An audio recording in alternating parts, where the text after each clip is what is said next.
ఆషాఢ మాసం సందర్భంగా మన కాసం ఫ్యాషన్స్ కిలో చీరలు కొనండి, అరకిలో చీరలు ఉచితంగా పొందండి. గుంటూరు జిల్లా కృష్ణబాబు కాలనీలో మహిళపై దాడి ఘటనలో టీడీపీ నాయకుడు మల్లెల మూర్తిపై టీడీపీ చర్యలు తీసుకుంది. మల్లెల మూర్తి వర్గీయులు మహిళను వివస్త్రను చేసి దాడి చేశారు. ఈ ఘటనపై సాక్షి టీవీ వరుస కథనాల నేపథ్యంలో మల్లెల మూర్తిని పార్టీ నుంచి సస్పెండ్ చేసింది టీడీపీ.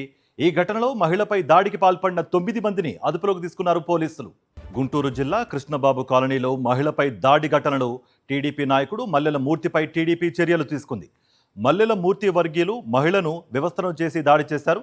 ఈ ఘటనపై సాక్షి టీవీలో వరుస కథనాల నేపథ్యంలో మల్లెల మూర్తిని పార్టీ నుంచి సస్పెండ్ చేసింది. ఈ ఘటనలో మహిళపై దాడికి పాల్పడిన 9 మందిని పోలీసులు అదుపులోకి తీసుకున్నారు. ఇదే అంశానికి సంబంధించి మరింత సమాచారం మా ప్రతినిధి అశోక్ అందిస్తారు. అశోక్, ఈ ఘటన జరిగి దాదాపు 3 రోజులు కావస్తున్నా ఇంత ఆలస్యం ఎందుకు చేశారు అన్నట్టుగా కూడా ఇటు ప్రజలు కానీ అక్కడ స్థానికులు కానీ ప్రశ్నిస్తున్నారు. ఎటువంటి సమాచారం ఉంది మీ దగ్గర?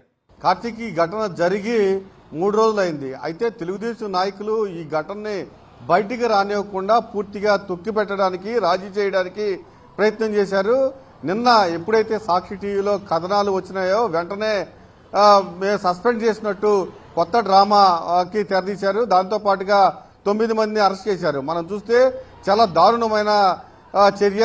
ప్రజాస్వామ్యంలో ఇలాంటి చర్యలు చాలా చాలా రేరుగా ఇప్పుడు ఈ కూటమి ప్రభుత్వంలోనే జరుగుతున్నాయి.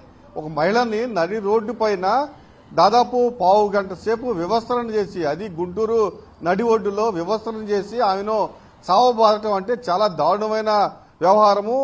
ఇదే దాదాపు 20 కిలోమీటర్ల దూరంలో డీజీపీ ఉన్నారు. ఇక్కడే ఇదే జిల్లాలో ముఖ్యమంత్రి కూడా ఉన్నారు. అలాంటి చోట ఇలాంటి దారుణమైన దాడి చేయటం, అలానే వ్యవస్థలను చేయటం, అందులోనూ తెలుగుదేశం నాయకులు మూకుమ్మడిగా వచ్చి దాడి చేయడాన్ని చూస్తే నిజంగా వీళ్ళకి భయం లేకుండా పోయింది. మమ్మల్ని అడిగేవారు ఎవరు లేరు, అధికారం మాది, మేము ఏం చేసినా చెల్లుబాటు అవుతుంది అనే అహంకారంతోనే ఇలా ఉన్నారు. మనం చూసాం మాజీ మంత్రి అంబటి రాంబాబు ఇంటిపైన దాడి చేసినప్పుడు వాళ్ళ మీద కేసులు కూడా పెట్టలేదు. దీనిపైన న్యాయ పోరాటం చేస్తున్నారు. అలానే ఎవరైతే గల్లా మాధవి ఉన్నారో ఆమె ప్రధాన అనుచరుడు రాయపాటి అమృతరావు ఇటీవలే మున్సిపల్ కార్యాలయం పైన దాడి చేశారు. కమిషనర్ కి వార్నింగ్ ఇచ్చారు. అయితే తూతూ మంత్రంగా ఆయన పైన కేసు నమోదు చేసి స్టేషన్ బెయిల్ ఇచ్చి వదిలేయడం జరిగింది. అంటే ఒక గవర్నమెంట్ ఆఫీస్ పైన దాడి చేసి కమిషనర్ కే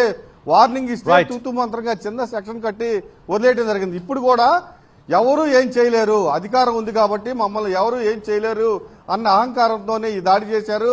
పూర్తిగా దీన్ని కప్పెట్టాలనుకున్నారు. కానీ సాక్షి టీవీలో కథనాలు రావడంతో తప్పనిసరి పరిస్థితుల్లో కేసు నమోదు చేశారు. వాళ్ళని కూడా అదుపులో తీసుకున్నట్లు కూడా మనకు తెలుస్తూ ఉంది. Karthik, thank you Ashok.